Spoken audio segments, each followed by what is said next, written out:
8. ročník podujatia Mobilfest je tu a my sme sa rozhodli položiť pár otázok jej porodcom.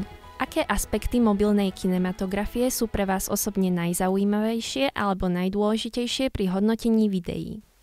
Odpovedať na túto otázku asi nie je úplne také jednoduché, lebo mobilná kinematografia síce reálne existuje, ale nie v tej podobe, na ktorú sme zvyknutí pri štandardnej kinematografii.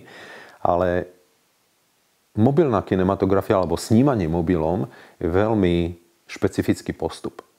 V prvom rade má nejaké také charakteristiky, ktorými môže byť nenápadnosť, taká pohyblivosť, to, že je to vlastne súčasť nejakej akcie alebo môže byť súčasťou nejakej akcie a vytvára veľmi autentický pocit. A ja keď sa na to pozerám, tak v podstate som vždy zvedavý, či ten autor, ktorý pracuje s mobilom, chce napodobňovať tú veľkú kinematografiu a chce byť ako kompozične a atmosférou toho obrazu bližšie k tej veľkej kinematografii, keď to môžem tak povedať v úvodzovkách, alebo či chce využívať práve tie vlastnosti mobilu, ktoré ho odlišujú od tých veľkých kamier.